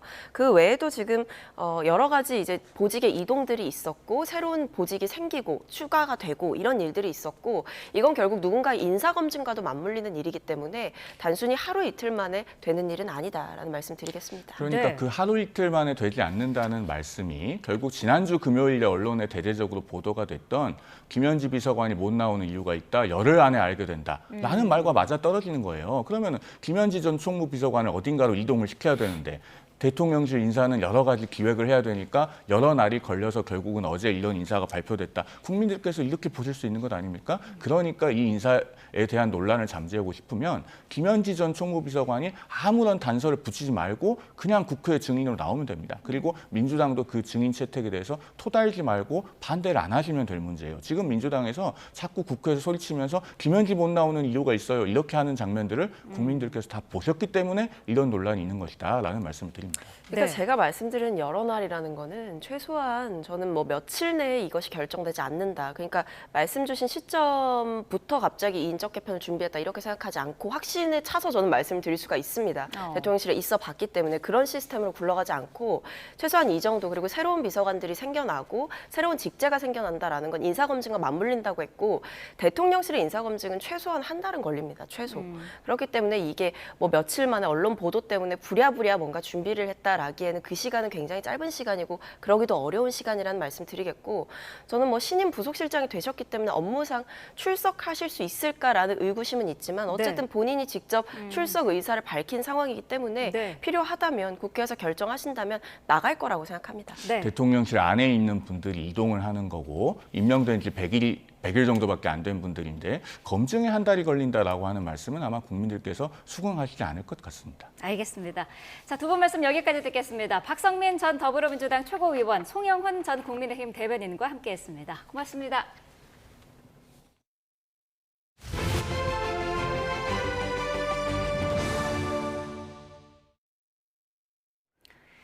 네, 중국인 단체 관광객의 무비자 입국이 시작됐습니다. 업황부진으로 어려움이 컸던 면세점을 포함해 관광업계는 모처럼의 중국 특수를 기대하는 분위기인데요. 하지만 중국 관광객들의 관광 패턴이 바뀌면서 기대만큼 효과가 클지는 지켜봐야 할 것으로 보입니다. 오동건 기자입니다. 중국인 관광객을 가득 태운 버스가 서울 시내 면세점으로 들어옵니다. 중국인 단체 관광객 무비자 첫날, 1,700여 명의 단체 관광객이 면세점을 찾았습니다. 这里的人生是比较好的，我们国内的应该没那么好。 중국인 3명 이상이 함께 방문할 경우 적용되는 15일간의 무비자 제도가 내년 6월까지 이어지면서 중국인 단체 관광객은 꾸준히 늘어날 것으로 기대됩니다. 국내를 찾은 중국인 관광객은 한한령과 코로나의 영향으로 2021년 17만 명까지 줄었다가 지난해 460만 명으로 회복세를 보이다가 올해 7월까지 313만 명이 방한했습니다. 다음 달 1일부터 7일까지 이어지는 중국 최대 명절 국경절과 맞물려 정부는 100만 명이 넘는 관광객이 더 한국을 찾을 것으로 기대하고 있습니다. 고환율과 중국 관광객 감소로 영업이익이 줄어 위기설까지 나왔던 면세점은 모처럼 중국 특수 기대감에 부풀어 있습니다. 연휴 기간에 1만 명 이상 저희 쪽으로 입점할 것으로 예상하고 있습니다. 유통 관광업계는 맞춤형 할인 행사와 중국에서 널리 쓰이는 간편 결제 서비스를 도입하는 등 중국 단체 관광객을 겨냥해 다양한 마케팅 전략을 준비하고 있습니다. 이처럼 시장의 기대감은 크지만 중국 관광객의 소비 패턴이 과거와 크게 달라져 실제로 기대한 효과가 나타날지는 지켜봐야 한다는 지적도 나오고 있습니다. 면세점의 고급 제품이 중심이 아니라 실속 중심의 쇼핑을 할 것이다. 구매 금액도 한 7분의 1 정도로 감소된 것이 최근의 추세이기 때문에 무비자 입국이 본격화하면서 중국인 단체 관광객은 늘어날 것으로 보입니다. 다만 씀씀이가 예전 같지 않은 만큼 이들의 귀환이 유통 관광 산업 회복으로 이어질지는 미지수입니다. YTN 오동건입니다. 네, 개천절부터 한글날까지 이어지는 긴 추석 연휴에 3,200만 명이 대이동에 나설 것으로 예상됩니다. 고향으로 가는 귀성길은 지난 추석보다 더 붐빌 전망이지만 귀경길은 긴 연휴에 차량이 분산되면서 덜 막힐 것으로 보입니다. 최하영 기자가 보도합니다. 이번 주부터 시작되는 황금 추석 연휴 동안 3,218만 명이 민족 대이동에 나설 전망입니다. 지난 추석 연휴 때보다 8.2% 늘어난 수준입니다. 이 기간 국민 10명 가운데 4명이 여행을 계획 중으로 약 90%가 국내, 10%가 해외여행을 떠날 예정입니다. 특히 추석 당일인 다음 달 6일에 가장 많은 933만 명이 이동할 것으로 예상됩니다. 이날 승용차 667만 대가 도로로 몰리면서 추석 연휴 가운데 가장 붐빌 것으로 보입니다. 고향으로 내려가는 귀성길은 추석 전날인 다음 달 5일이 가장 막힐 전망입니다. 이날 고속도로를 이용할 경우 서울에서 부산까지는 8시간 10분, 광주까지는 6시간 반, 강릉까지는 4시간 50분 정도 걸릴 것으로 예측됐습니다. 반대로 서울로 가는 귀경길은 추석 당일이 가장 혼잡할 전망입니다. 부산에서 서울까지는 9시간 50분, 광주에서는 8시간 20분, 강릉에서는 6시간 정도 걸릴 것으로 보입니다. 지난해 추석과 비교하면 귀성길은 더 밀리지만 귀경길은 덜 밀리는 셈입니다. 올해 추석은 연휴가 길고 귀경기간도 여유가 있어 고속도로 일평균 통행량의 경우도 이용객 분산으로 작년보다 2.4% 감소할 것으로 예상됩니다. 티맵 모빌리티는 추석 당일에 늦은 귀성과 이른 귀경, 역귀성과 역귀경 등이 몰리면서 정오쯤 정체가 절정에 이를 것으로 내다봤습니다. 이후 귀경길 정체는 다음 달 8일 오후부터 평소 수준으로 회복할 것으로 예측했습니다. 국토교통부는 추석을 전후로 다음 달 4일부터 7일까지 나흘 동안 고속도로 통행료를 면제합니다. 또 교통 혼잡이 예상되는 고속도로 270여 개 구간을 집중 관리하고 공항은 혼잡을 줄이기 위해 출국장을 최대 1시간 일찍 열 계획입니다. YTN 최하영입니다. 경기버스 노조가 내일 총파업을 예고한 가운데 노사가 막판 협상에 나섭니다. 노사는 오늘 오후 4시 경기도 수원시 경기지방노동위원회에서 만날 예정으로 근무 형태와 임금 인상이 핵심 쟁점입니다. 노조는 민영제 노선의 하루 17시간 장시간 운전 문제를 해소해야 한다며 1일 2교대제 도입과 준공영제 노선 임금 15% 인상을 요구하고 있습니다. 사용자 단체 측은 민영제 노선 탄력 근로시간제 유지와 준공영제 노선 임금 3% 인상 뒤 추후 협상을 주장하면서 맞서고 있습니다. 오늘 법원에선 내란 우두머리 방조 혐의 등을 받는 한덕수 전 국무총리의 첫 공판기일이 열립니다. 법원은 지난주 윤석열 전 대통령 재판 때처럼 중계를 허가했는데요. 현장에 취재기자 나가 있습니다. 권준수 기자. 네, 서울중앙지방법원입니다. 네, 한덕수 전 총리의 재판은 몇 시부터입니까? 네, 오늘 오전 10시부터 한 전 총리의 내란 우두머리 방조와 위증 혐의 등에 관한 첫 공판기일이 열립니다. 피고인 출석 의무에 따라 한 전 총리도 나올 거로 보입니다. 법정에서 내란 특검이 공소 사실을 제시하고 한 전 총리 측은 혐의에 관한 입장을 밝히게 됩니다. 앞서 한 전 총리는 지난달 말 재판에 넘겨졌습니다. 국정 2인자 국무총리로서 윤 전 대통령의 위법한 비상계엄 선포를 막지 않고 되려 방조한 혐의 등을 받습니다. 네, 이번 재판도 지난주 윤 전 대통령 재판 때처럼 중계가 허용되죠? 그렇습니다. 법원은 언론사의 촬영과 중계를 허가했습니다. 우선 한 전 총리가 피고인석에 앉는 모습을 언론사가 촬영할 수 있고 재판 과정은 법원이 자체적으로 촬영한 뒤 추후 인터넷에 공개하는 방식입니다. 다만 상급 군사기밀로 분류된 대통령실 CCTV 영상에 대한 증거조사 부분은 볼 수 없습니다. 영상에는 한 전 총리가 계엄 관련 문건을 주머니에서 꺼내는 모습이 담긴 거로 전해지는데 특검은 한정 총리가 헌법재판소에서 어떤 문건도 받은 적이 없다고 증언한 것을 두고 위증 혐의를 입증해 나갈 것으로 보입니다. 네, 한편 오늘 윤 전 대통령은 외환죄 조사가 예정돼 있죠. 네, 내란 특검에서 외환죄 2차 소환 조사가 오전 10시부터 예정돼 있지만 윤 전 대통령은 불출석할 것으로 보입니다. 계엄 선포 전인 지난해 10월부터 11월 사이 우리 군이 평양에 무인기를 보낸 경위와 관련해 특검이 수사의 속도를 내려하고 있지만 변호사 선임계나 불출석 사유서 모두 제출되지 않았는데요. 윤 전 대통령 측은 건강 악화로 대응이 어렵다고 주장한 바 있습니다. 지금까지 서울중앙지방법원에서 YTN 권유수입니다. 비상계엄을 말리지 않았다는 혐의로 불구속 기소된 한덕수 전 총리의 첫 재판이 잠시 뒤에 열립니다. 재판부는 공판 내용을 공개하기로 했는데요. 임주혜 변호사와 오늘 공판 내용 전망해 보겠습니다. 어서 오십시오. 네, 안녕하세요. 네. 자, 법원이 한덕수 전 국무총리의 첫 재판도 중계하기로 했습니다. 이것도 특검법에 근거한 겁니까? 그렇습니다. 윤석열 전 대통령의 이 공판, 이 중계와 마찬가지로 특검법에 따라서 국민들의 알 권리 측면을 고려할 때 재판을 중계하는 것을 허용했습니다. 다만 생중계가 허용되는 것은 아니고요. 법원이 자체적으로 녹화를 한 이후에 이제 순차적으로 공개하는 그런 방식을 택했습니다. 또 이제뿐만 아니라 이제 개인정보 같은 부분이 노출될 우려가 있기 때문에 이 부분은 비식별화 조치를 취하겠다고도 밝힌 상황이고요.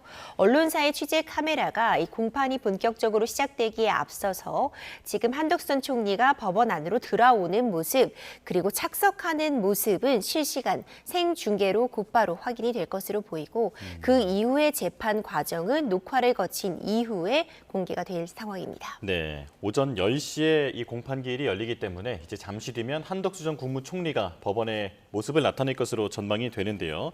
자, 한 전 총리는 불구속 기소됐기 때문에 법원으로 바로 출석할 것으로 보이는데 이런 재판 과정은 지난번 윤 전 대통령 때와 비슷한 겁니까? 그렇습니다. 오늘이 첫 공판 기일이기 때문에 윤석열 전 대통령 때의 그 재판 과정과 비슷한 상황이 다시 반복된다고 보면 됩니다. 특검 측에서 공소사실의 요지를 낭독을 하고요. 이에 대해서 그 입장을 한덕수 전 총리 변호인단 측에서 밝히는 그런 과정의 공방이 오고 가리라고 봅니다. 차이점은 구속 상태이냐 불구속 상태이냐 이 부분이 차이가 있는 것인데 윤석열 전 대통령은 구속 상태였기 때문에 이제 호송 차량을 타고 법원으로 출석을 했고요. 한덕수 전 총리는 불구속 상태에서 기소가 되었기 때문에 직접 법원으로 출석하는 모습 확인이 가능합니다. 이 형사재판 같은 경우는 피고인이 반드시 출석해야 됩니다. 출석이 원칙이기 때문에 한덕수 전 총리도 직접 출석을 할 것으로 보이고요.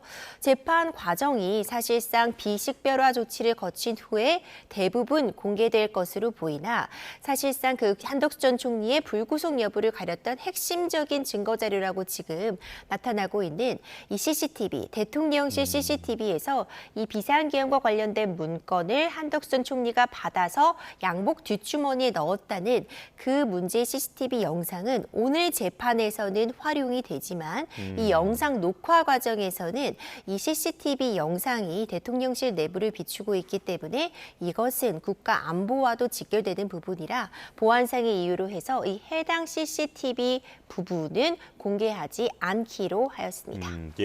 한 전 총리가 받고 있는 혐의를 정리해 보면 일단 내란 우두머리 방조 혐의, 그리고 허위 공문서 작성, 그리고 윤 전 대통령의 탄핵 심판 당시에 헌법재판소에 나가서 위증을 했다라는 혐의를 받고 있습니다. 자, 그런데 앞서 한 전 총리는 구속영장이 기각되면서 지금 불구속으로 재판을 받게 된 건데 당시에 왜 기각이 됐던 겁니까?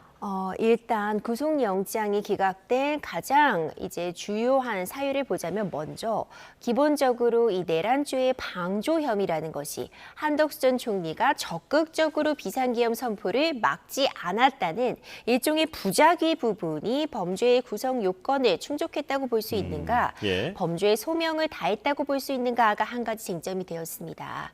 이상민 전 행안부 장관은 구속 상태에서 이제 재판을 이어가게 되는데 단전 단수 지시라는 어떤 본인의 의지가 담긴 자기 행위가 있었습니다. 하지만 한덕수 전 총리 같은 경우에는 마땅히 해야 할 일, 국무총리로서 이 비상계엄을 막았어야 됐는데 막지 못했다라는 하지 않은 행위를 했다는 것이 과연 범죄의 구성 요건으로 삼을 수 있겠는가? 이 부분이 사실상 구속을 가른 한 가지 쟁점이 되리라고 보고요. 예. 두 번째는 증거 인멸의 우려입니다.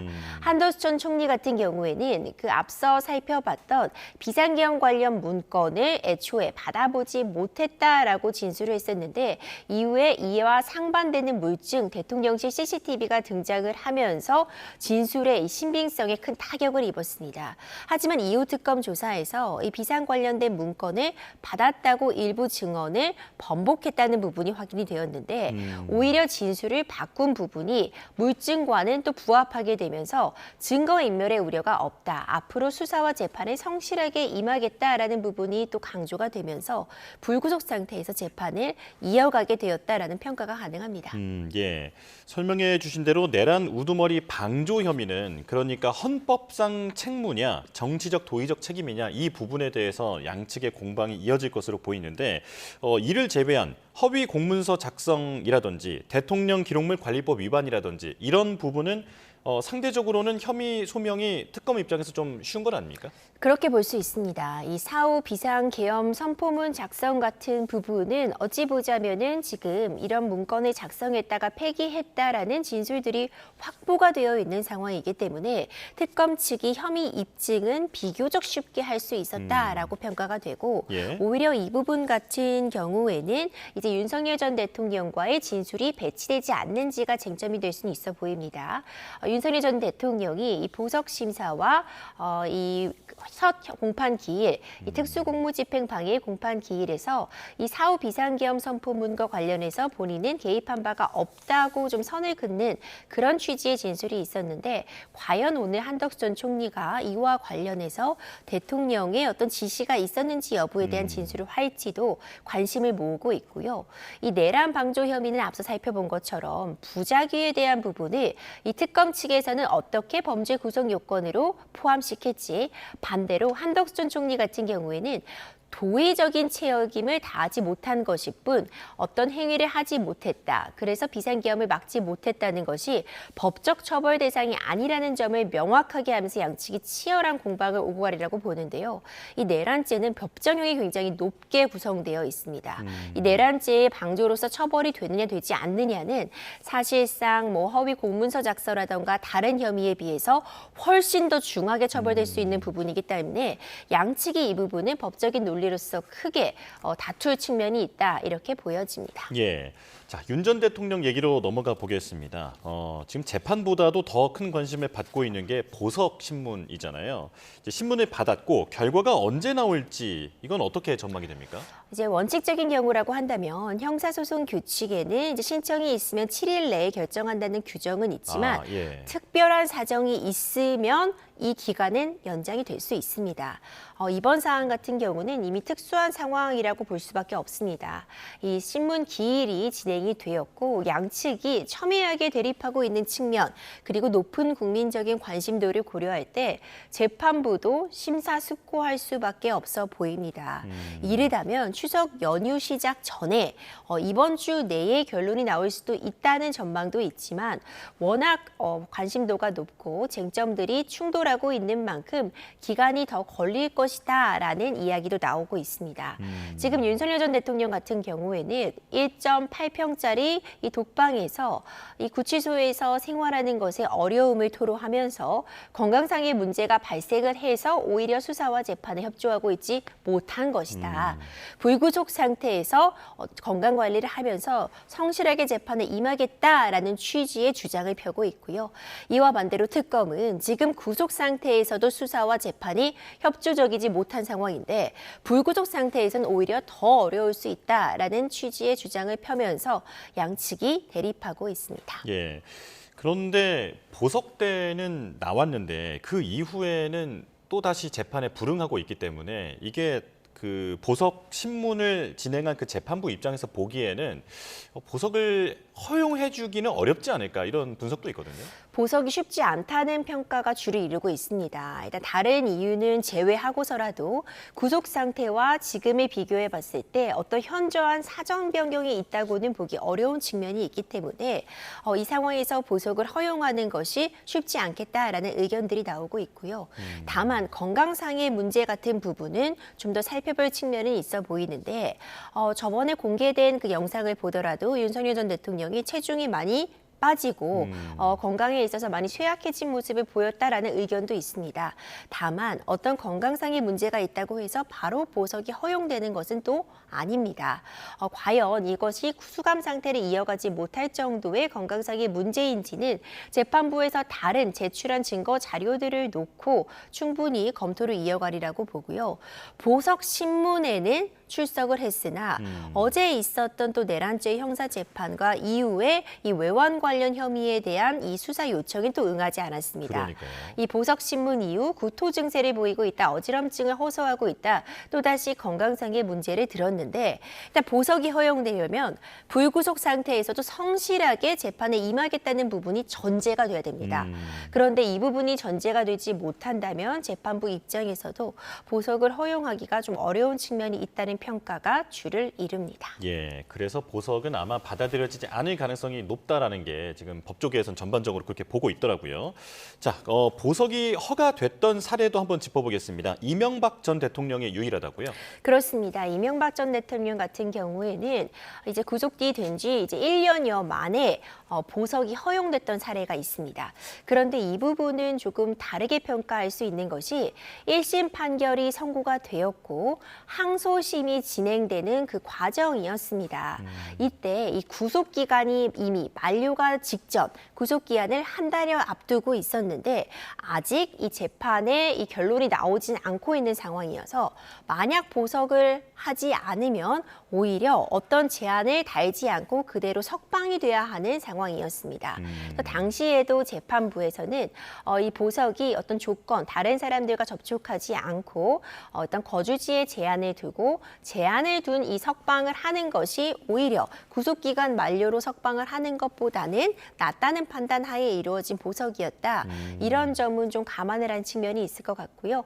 당시에는 구속기간 만료를 한 달여 앞두고 있었기 때문에 오히려 건강상의 문제 때문에 보석이 허용됐다고 보기보다는 어떤 제한들을 두고 석방하기 위한 보석이었다는 평가가 좀 더 적절해 보입니다. 예, 이때도 건강 문제를 받아들인 건 아니었다. 네, 재판 일정 때문이었다라고 정리를 해주셨는데요. 자, 심우정 전 검찰총장 얘기도 해보겠습니다. 잠시 뒤 10시에 피의자 신분으로 소환이 되는데요. 자, 지금 잠시만요. 속보가 들어왔습니다. 자, 지금 대통령실에서 속보가 들어온 상황인데요. 이재명 대통령의 주치의가 브리핑을 진행하고 있습니다. 현장 연결하겠습니다. 여사가 갑작스러운 어지럼증을 호소하셔서 관저를 방문해 진료를 시행했습니다.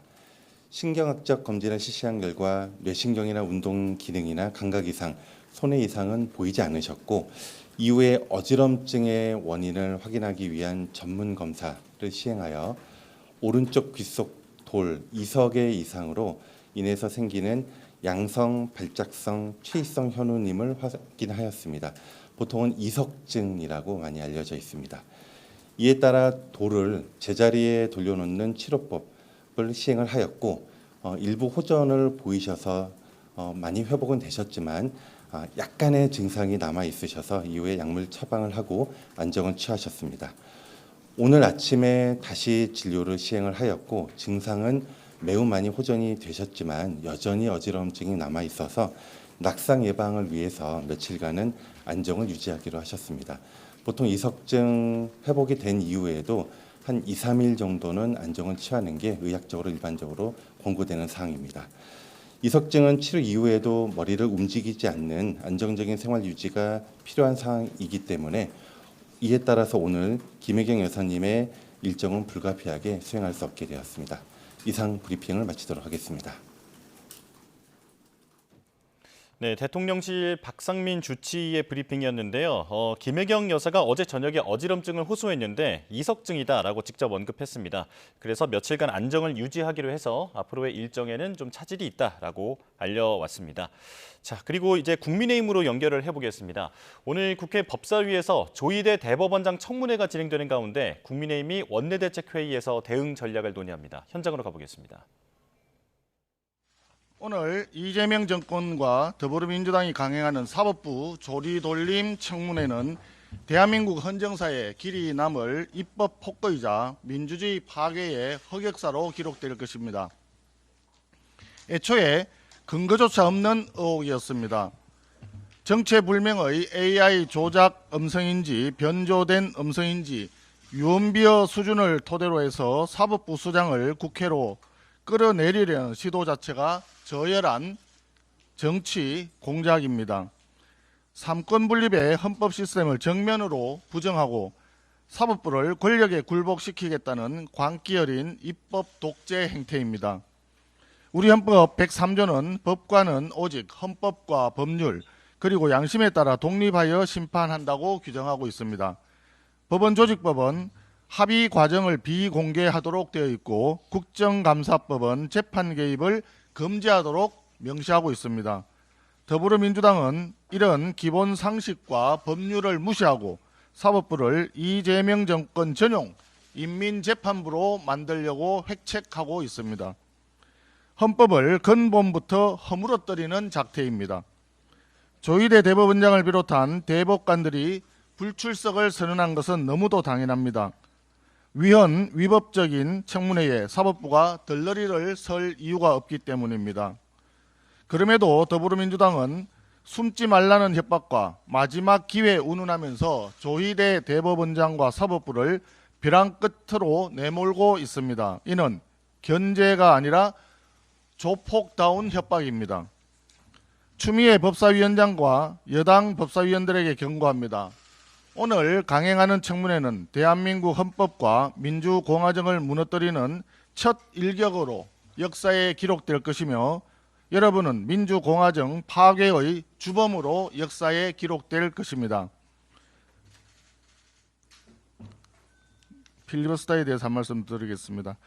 더불어민주당은 국회 정언감정법 개정 필리버스터를 앞두고 고발권을 국회의장에서 법사위원장으로 넘겨주는 덧센 추미애법 수정안을 제출했다가 어젯밤에 필리버스터를 마치고 나서 덧센 추미애법을 철회하는 재수정안을 제출하여 통과시켰습니다. 그야말로 초등학교 학급회의만 또 못한 촌극을 벌였습니다. 정말 한숨만 나옵니다. 이게 정상적인 국회입니까? 이랬다가 저랬다가 왔다 갔다 법안 가지고 장난치냐라고 할 수밖에 없을 것 같습니다. 더불어민주당은 일국의 법률을 만드는 일에 진지함이 전혀 없이 좌충우돌 졸속 입법만 계속하고 있습니다. 덧센 추미애법 수정을 갖고서 필리버스터 찬성 토론에 참여했던 더불어민주당 국회의원들은 결국 국민을 상대로 사기를 친 것과 마찬가지입니다. 국민 여러분, 필리버스터는 소수당이 가진 마지막 호소수단입니다. 단순히 입법을 막기 위한 것도 아니고 입법을 연기하기 위한 것도 아닙니다. 다수당의 힘에 의해 소수당의 목소리가 묵살당할 때 소수당이 국민께 드릴 수 있는 마지막 호소인 것입니다. 그러나 더불어민주당은 필리버스터 제도 자체를 변질시키는 법안을 준비한다고 합니다. 국회 내에서 소수 의견 배려 장치가 전부 사라지게 될 것입니다. 완벽한 국회 일당 독재 체제 구축이 마무리되는 것입니다. 교섭단체 간에 합의된 안건만 본회의에 상정하여 처리하는 것이 상식에 부합하는 합리적인 법안 처리 방식입니다. 국민의힘에서는 국민을 위한, 민생을 위한 합리적인 법안 처리가 될 수 있도록 최선을 다하겠습니다. 더불어민주당도 순간의 권력에 취해 소위 특별한 존재인 듯 착각하면서 의회주의 정신을 파괴하고 힘으로 국회를 짓누르는 행태를 당장 멈추고 국회가 본연의 모습을 되찾을 수 있도록 협조하기 바랍니다. 원내 제1당이 국회의장을 가지고 원내 제2당이 법사위원장을 나눠 맡음으로써 제도적으로 견제와 균형을 이루어왔던 오랜 국회의 관행을 되찾아야 합니다. 합의가 안 된 법안을 일방적으로 상정하고 또 소수당은 필리버스터를 할 수밖에 없는 악순환의 고리를 끊을 수 있는 유일한 방안은 원내 제2당에게 법사위원장 자리를 되돌려 주는 것입니다. 국회 정상화의 출발점으로 법사위원장 자리를 원내 2당인 국민의힘에게 돌려줄 것을 다시 한번 강력히 촉구합니다.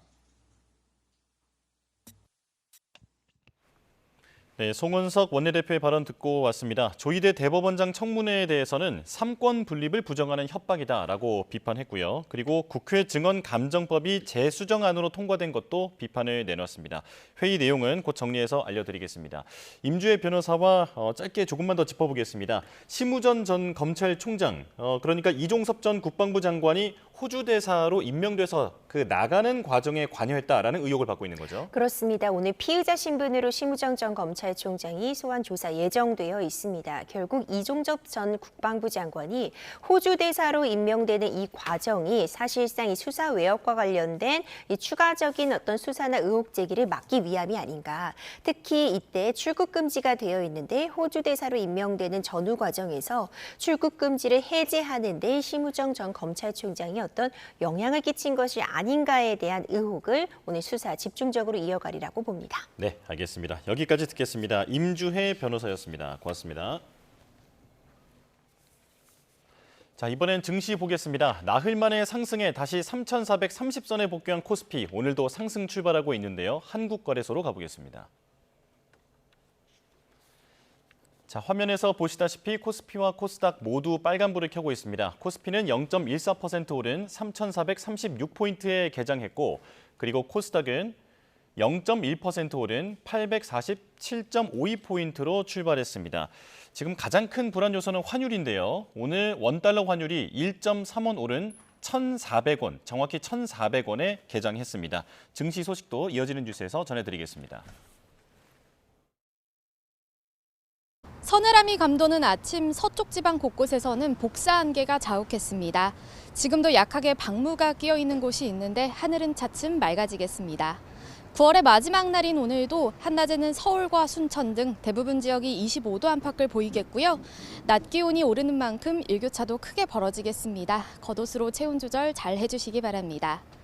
오늘도 전국 하늘에 구름만 다소 지나겠습니다. 한낮에는 가을볕이 강하게 내리쬐며 광주와 대전 25도, 대구와 창원 26도까지 오르겠습니다. 오후에는 경기와 영서, 충청 북부와 경북 남부 내륙에 약한 소나기 가능성이 있겠고요.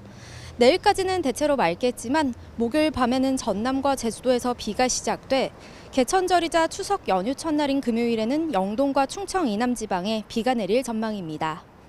주 후반 일부 비 소식과 함께 해상에서는 거센 풍랑이 예상됩니다. 연휴를 맞아 배편 이용하시는 분들은 최신 기상 정보를 잘 확인해 주시기 바랍니다. 지금까지 YTN 원희다입니다. 네, 뉴스와 파일 순서 마칩니다. 내일 다시 뵙겠습니다. 고맙습니다.